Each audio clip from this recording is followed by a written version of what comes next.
ثم بعد ذلك الإجماع على نوعين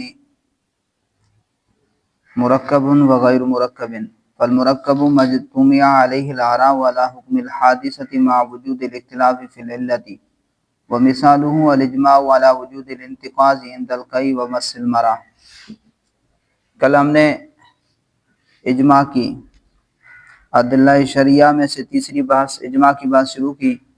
آپ کو بتایا کہ اجماع کی دو قسمیں، اجماع سندی اور اجماع مذہبی۔ اجماع سندی اور اجماع مذہبی۔ اجماع سندی زمانے کے تمام علماء مجتہدین کا، زمانے کے تمام علماء مجتہدین کا کسی حکم پر اجماع کرنا، کسی واقعے کے حکم پر اجماع کرنا، یہ اجماع سندی۔ اور اجماع مذہبی کیا ہے؟ زمانے کے بعض مجتہدین کا کسی حکم پر اجماع کرنا۔ پھر کل آپ کو بتایا کہ یہ جو چار قسمیں کل ہم نے پڑھی تھیں وہ اجماع سندی کی تھیں۔ اجماع سندی چار قسم پر تھا۔ پہلی قسم تمام صحابہ کا صراحت کے ساتھ کسی واقعے کے حکم پر اجماع کرنا، تمام صحابہ کا صراحتاً کسی واقعے کے حکم پر اجماع کرنا، خواہ قولاً ہو یا فعلاً ہو، خواہ قولاً ہو یا فعلاً ہو۔ جیسے میں نے مثال دی کہ حضور علیہ الصلوۃ والسلام کے ظاہری وصال کے بعد سیدنا صدیق اکبر کے ہاتھ پر تمام صحابہ کا بیعت کرنا۔ اسی طرح دوسری قسم تھی کسی واقعے کے حکم پر تمام صحابہ کا اجماع کرنا، اس طرح کہ بعض صحابہ اس مسئلے میں تصریح کر دیں اور باقی صحابہ جو ہے تردید سے خاموشی اختیار کریں۔ باقی صحابہ تردید سے بعض تصریح کر دیں اور بعض جو ہے خاموش رہیں۔ تو میں نے بتایا یہ سکوت اتفاق کی وجہ سے ہوتا ہے، نہ کہ اختلاف کی وجہ سے، کیونکہ صحابہ کی یہ شان ہے کہ وہ حکم شرعی کے اظہار میں کسی سے ڈرنے والے نہیں تھے، کسی سے ڈرنے والے نہیں تھے۔ تو دوسری قسم یہ ہے کہ کسی واقعے کے حکم پر تمام صحابہ کا اجماع کرنا، بعض کی تصریح کے ساتھ اور بعض کی خاموشی کے ساتھ۔ اور تیسری قسم اجماع کی صحابہ کرام کے بعد جو مجتہدین ہیں ان کا کسی ایسے مسئلے میں اجماع کرنا جس میں صحابہ سے کوئی قول منقول نہ ہو، جس میں صحابہ سے کوئی قول منقول نہ ہو۔ اور چوتھی صورت کسی مسئلے میں صحابہ کے اقوال میں سے کسی ایک قول پر، کسی مسئلے میں صحابہ کے اقوال میں سے کسی ایک قول پر صحابہ کے بعد جو علماء مجتہدین ہیں ان کا اتفاق کر لینا، یہ بھی کیا ہے؟ اجماع ہے۔ اب یہ چار قسمیں ہیں۔ کتنی قسمیں ہیں؟ چار قسمیں۔ تو ان میں سے پہلی قسم جو ہے اجماع کی تمام صحابہ کا صراحتاً کسی واقعے کے حکم پر اجماع کرنا، وہ پہلی قسم جو گزری، اس کا حکم آپ کو بتایا کہ یہ پہلی قسم جو ہے کتاب اللہ کی آیت کی طرح قطعی ہے، کتاب اللہ کی آیت کی طرح قطعی ہے، واجب العمل بھی ہے اور مفید یقین بھی ہے، یعنی اس پر عمل بھی اور اعتقاد، عمل اور اعتقاد دونوں لازم ہیں۔ اور اس کا منکر کافر ہے، اس کا منکر کافر ہے۔ اور اجماع کی قسم ثانی جو ہے وہ حدیث متواتر کی طرح قطعی ہے، حدیث متواتر کی طرح قطعی ہے۔ تو جس طرح خبر متواتر علم و عمل، یعنی علم اور اعتقاد، عمل اور جس طرح خبر متواتر عمل اور اعتقاد کا فائدہ دیتی ہے، اسی طرح یہ اجماع سکوتی بھی عمل و اعتقاد کی قطعیت کا فائدہ دیتا ہے۔ اس پر عمل بھی کرنا واجب اور اعتقاد رکھنا بھی واجب، لیکن اس کا منکر کافر نہیں ہے، اس کا منکر کافر نہیں ہے۔ اور تیسری قسم جو اجماع کی ہے وہ خبر مشہور کے درجے میں ہے، خبر مشہور کے درجے، جس طرح خبر مشہور علم طمانینت کا فائدہ دیتی ہے اور اس کا منکر بدعتی ہوتا ہے، اسی طرح اجماع کی یہ قسم بھی علم طمانینت کا فائدہ دیتی ہے اور اس پر عمل کرنا واجب ہے اور اس کا انکار بدعت ہے۔ اور اجماع کی چوتھی قسم جو ہے یہ خبر واحد صحیح کی طرح ہے، جس طرح خبر واحد سے صحیح خبر واحد سے ہونے والے حکم پر، جس طرح خبر واحد سے ثابت ہونے والے حکم پر عمل کرنا واجب ہے اور وہ مفید یقین اور مفید علم طمانینت نہیں، اسی طرح اجماع کی یہ قسم بھی واجب العمل ہے، لیکن نہ تو علم قطعی کا فائدہ دیتا ہے اور نہ ہی علم طمانینت کا فائدہ دیتا ہے، بلکہ صرف ظن غالب کا فائدہ دیتا ہے۔ تو پہلی دو قسمیں جو ہیں ان پر عمل اور اعتقاد دونوں واجب، عمل اور اعتقاد دونوں واجب۔ پہلی قسم کا جو کافر ہے، منکر ہے، وہ کافر ہے، اور دوسری پہلی قسم کا جو منکر ہے وہ کافر ہے، اور دوسری قسم کا جو منکر ہے وہ کافر نہیں ہے، البتہ عمل اور اعتقاد دونوں لازم ہے۔ اور تیسری قسم جو ہے وہ خبر مشہور کے درجے میں ہے، اور چوتھی قسم جو ہے وہ خبر واحد کے درجے میں، خبر واحد کے درجے میں ہے، اور ان دونوں پر عمل کرنا لازم ہے، البتہ اعتقاد رکھنا ضروری نہیں ہے۔ اب یہاں سے مصنف علیہ نامہ اجماع مذہبی کی اقسام کو بیان کر رہے ہیں۔ اجماع سندی کی کل 4 قسمیں بیان ہو گئی، ان کا حکم رہ گیا تھا، وہ میں نے بیان کر دیا۔ اب یہاں سے اجماع مذہبی کی اقسام کو بیان کر رہے ہیں۔ ثم بعد ذلك الاجماع على نوعین، پھر اس کے بعد اجماع 2 قسم پر ہے۔ ثم بعد ذلك، پھر اس کے بعد الاجماع على نوعین، اجماع 2 قسم پر ہے۔ اجماع کی 2 قسمیں ہیں، مرکب و غیر مرکب، مرکب اور غیر مرکب۔ فالمرکب مجتمع علیہ الاراء ولا حکم الحادثۃ، اور اجماع مرکب کسے کہتے ہیں؟ وہ اجماع ہے مجتمع علیہ الاراء، جس پر آراء کیا ہو جائیں؟ جمع ہو گئی ہوں، رائے کی جمع آراء، جس پر آراء جمع ہو گئی ہوں، علی حکم الحادثۃ، کسی واقعے کے حکم پر، کسی واقعے کے حکم پر، کسی حادثہ یعنی واقعہ، کسی واقعے کے حکم پر آراء جمع ہو گئی ہوں، مع وجود الاختلاف فی العلت، علت میں اختلاف پائے جانے کے باوجود، اس حکم کی علت میں اختلاف پائے جانے کے باوجود۔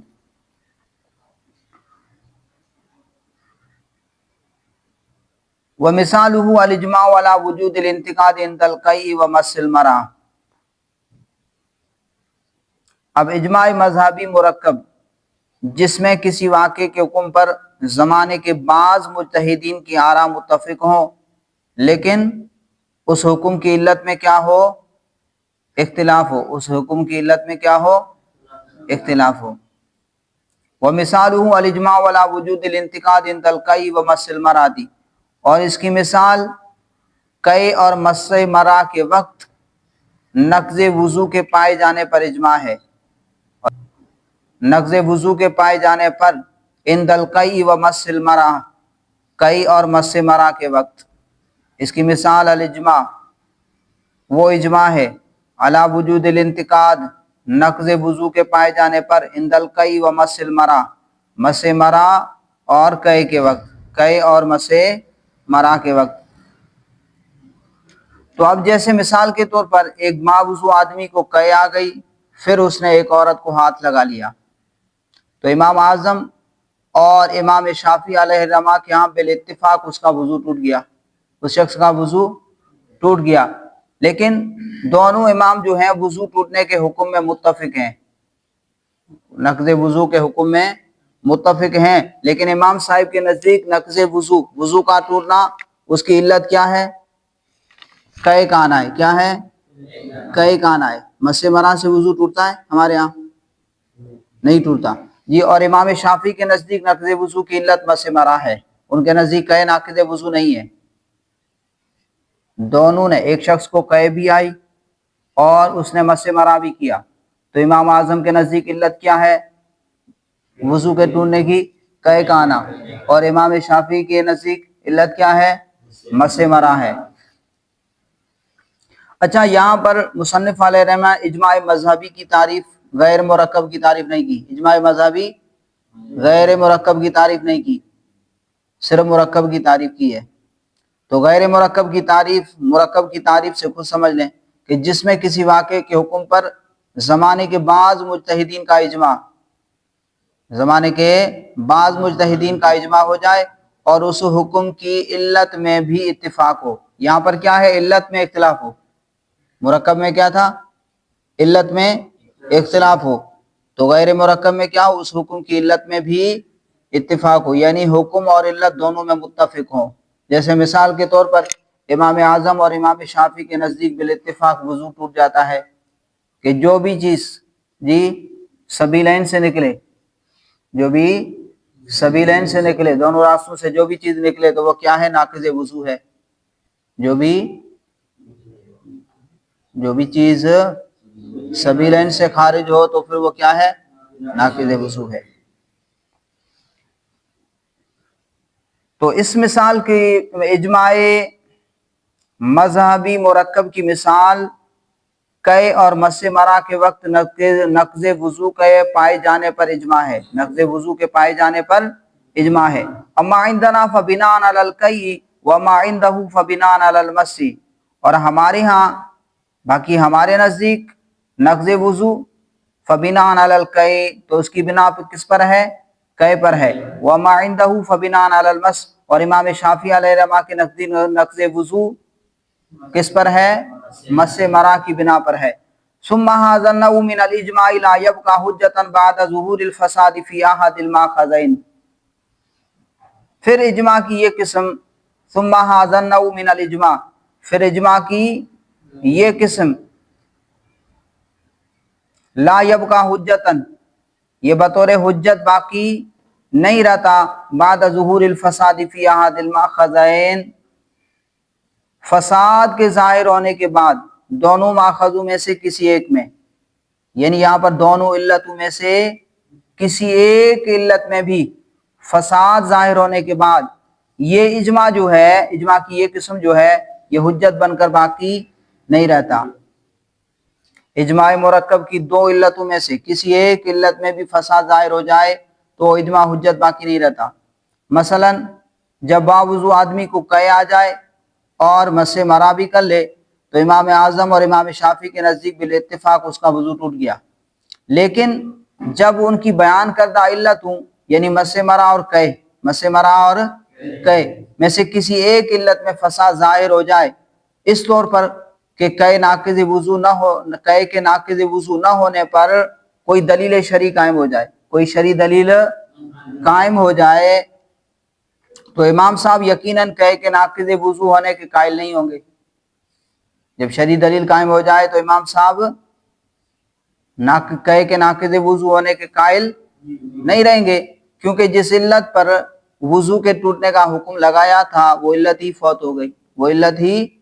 فوت ہو گئی، تو جب امام صاحب نقض وضو کے قائل نہ ہوں گے تو نقض وضو پر اجماع ہی نہ رہے گا، نقض وضو پر اجماع ہی نہیں رہے گا۔ اسی طرح جب مس مرا ناقض وضو نہ ہونے پر کوئی دلیل شرعی قائم ہو جائے کہ مس مرا ناقض وضو نہیں ہے اور اس کے مقابلے میں مس مرا کی وجہ سے نقض وضو کو ثابت کرنے والی کوئی اور دلیل بھی نہ ہو، کوئی دلیل شرعی نہ ہو، تو پھر امام شافعی کیا کریں گے؟ مس مرا کے ناقض وضو ہونے کے قائل نہیں ہوں گے۔ جب شرعی دلیل قائم ہو گئی کہ مس مرا ناقض وضو نہیں ہے تو امام شافعی بھی کیا ہوں گے؟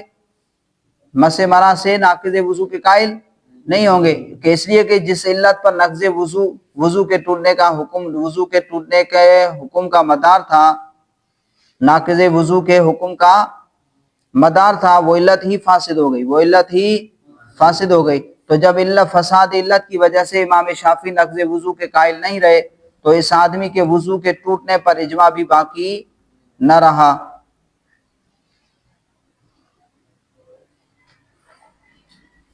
تو جب اجماعی باقی نہ رہا تو وہ حجت بن کر بھی باقی نہیں رہے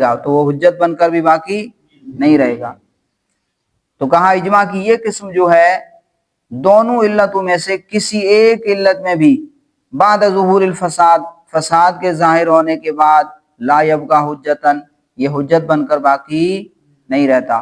فہذا نوع من الاجماع لا یبقى حجتن، پھر اجماع میں سے یہ قسم جو ہے، اس قسم میں یہ قسم جو ہے لا یبقى حجتن، یہ حجت بن کر باقی نہیں رہتا بعد ظہور الفساد، فساد کے ظاہر ہونے کے بعد فی احد الماخذین، دونوں ماخذوں میں سے کسی ایک ماخذ میں، یعنی دونوں علتوں میں سے کسی ایک علت میں فساد ظاہر ہو جائے تو یہ اجماع جو ہے حجت بن کر باقی نہیں رہتا۔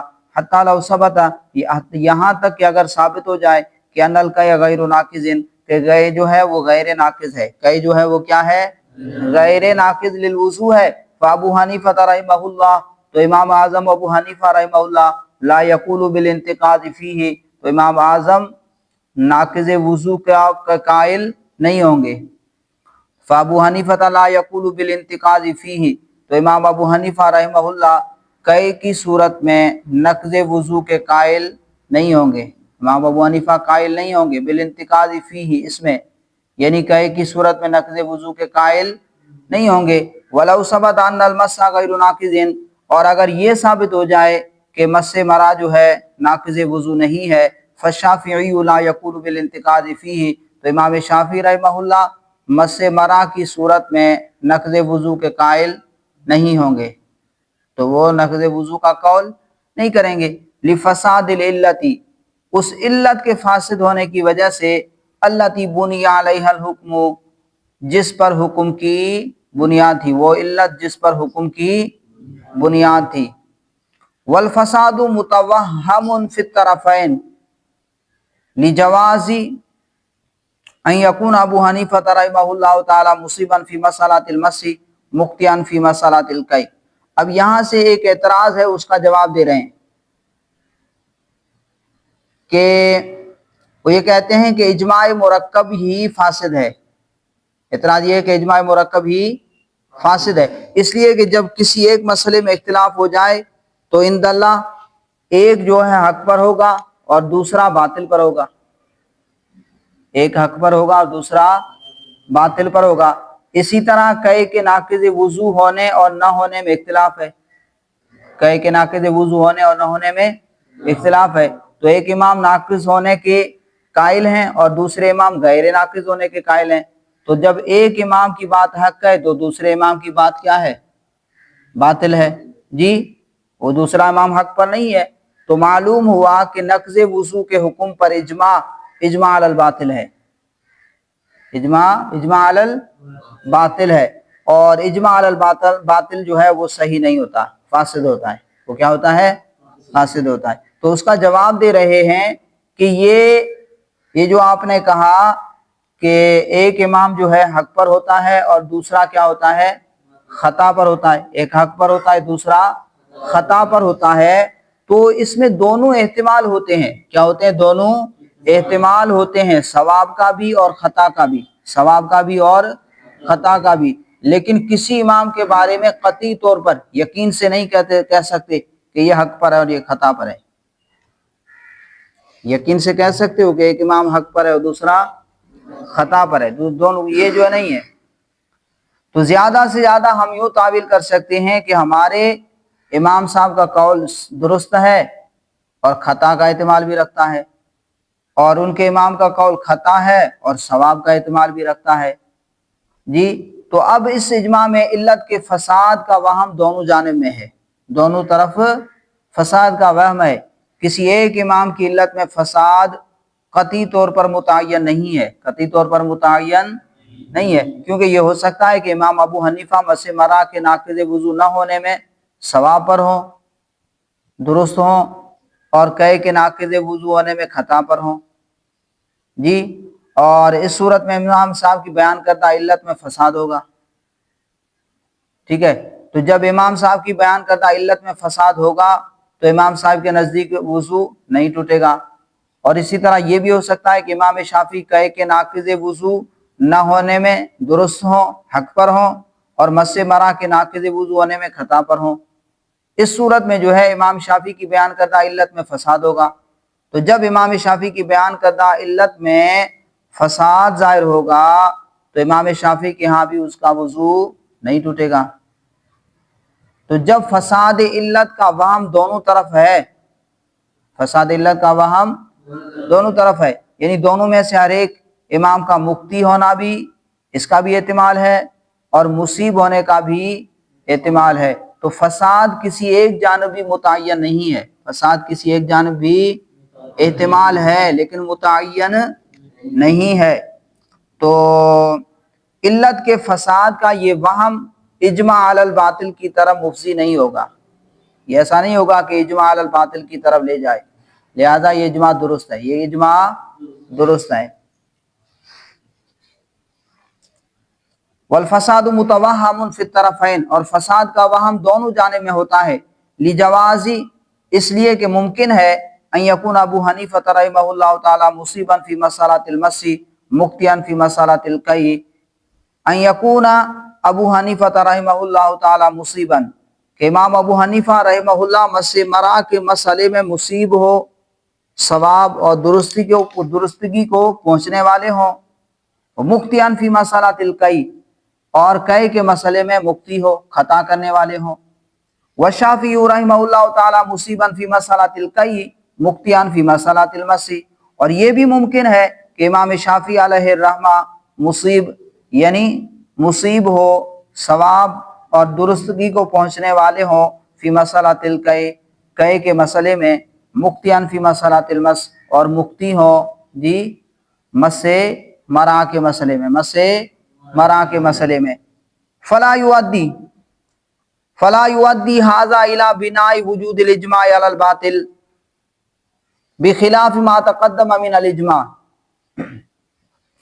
تو یہ پہنچانے والا نہیں ہے، یہ لے جانے والا نہیں ہے الی بناء وجود الاجماع علی الباطل، کہ تو یہ پہنچانے والا نہیں ہے اجماع علی الباطل کی طرف، اجماع علی الباطل کی طرف، کہ اس اجماع کی جو بنا ہے وہ کس پر ہے؟ باطل پر ہے۔ بنا یعنی اجماع کی جو بنیاد ہے، اجماع کی جو بنا ہے، تو یہ لے جانے والا نہیں ہے اس بات کی طرف، بنا وجود الاجماع، کہ اجماع کا جو وجود ہے وہ اس بنا پر ہے، کس پر؟ علی الباطل، کہ اجماع کی بنا کس پر ہے؟ باطل پر ہے، اس طرف پہنچانے والا نہیں ہے۔ بخلاف ما تقدم من الاجماع، برخلاف اس اجماع کے جو گزر چکا ہے، برخلاف اس اجماع کے جو گزر چکا ہے۔ اس عبارت کا تعلق جو ہے ثم ھذا النوع، ثم یہ بیان کیا تھا نا،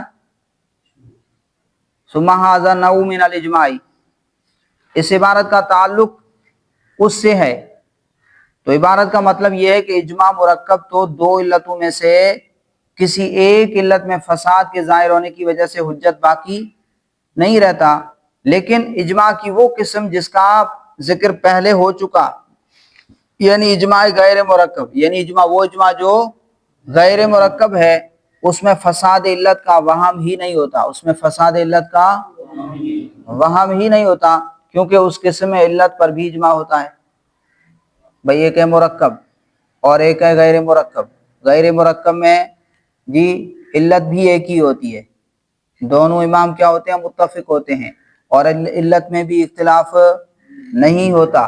تو بتانا یہ چاہ رہے تھے کہ مرکب میں تو دو علتوں میں سے کسی ایک علت میں فساد کے ظاہر ہونے کی وجہ سے حجت باقی نہیں رہتا، لیکن اجماع کی وہ قسم جو غیر مرکب ہے، اس میں فساد علت کا وہم ہی نہیں ہوتا، اس میں فساد علت کا وہم ہی نہیں ہوتا، کیونکہ اس میں علت پر بھی اجماع ہوتا ہے، لہٰذا اجماع غیر مرکب کے بارے میں یہ نہیں کہہ سکتے کہ وہ ظہور فساد علت کے بعد حجت باقی نہیں رہے گا، کیونکہ جب علت کے فساد کا وہم ہی نہیں تو فساد کا ظہور بھی کیسے ہوگا؟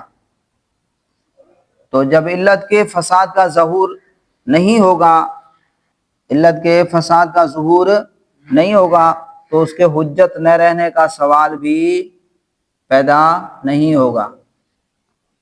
فالحاصل انه جاز ارتفاع هذا الاجماع لظهور الفساد فيما بنيه عليه، تو اب حاصل کلام بیان کر رہے ہیں، کہہ رہے ہیں کہ خلاصہ یہ ہے کہ اجماع مرکب جس علت پر اس کی بنا ہے، اگر اس علت میں فساد ظاہر ہو جائے تو وہ اجماع حجت بن کر باقی نہیں رہتا، لیکن اجماع غیر مرکب میں چونکہ فساد علت کا وہم ہی نہیں ہوتا، اس میں فساد علت کا وہم ہی نہیں ہوتا، اس لیے یہ حجت ہی رہتا ہے، اس لیے یہ وہ حجت ہی رہتا ہے۔ فالحاصل، پس حاصل کلام یہ انہ جاز ارتفاع ھذا الاجماع، تو حاصل کلام یہ خلاصہ یہ کہ اس اجماع کا ختم اور مرتفع ہونا جائز ہے، جائز ہے اس اجماع کے مرتفع ہونا، اٹھنا، ارتفاع یعنی اٹھنا، تو جائز ہے اس اجماع کا ختم اور مرتفع ہونا لظہور الفساد فیما بنی ہوا علیہ، اس علت میں فساد کے ظاہر ہونے کی وجہ سے جس پر حکم کی بنیاد تھی، جس پر حکم کی بنیاد رکھی گئی تھی، لظہور الفساد، فساد کے ظاہر ہونے کی وجہ سے، فیما اس علت میں، فیما اس علت میں، بنیا ہوا جس پر اس کی بنیاد تھی، جس پر اس کی بنا تھی، جس پر اس کی بنیاد رکھی گئی تھی، علیہ اس پر. تو فساد کے ظاہر ہونے کی وجہ سے فیما اس علت میں بنیہ علیہ جس پر اس حکم کی بنیاد رکھی گئی.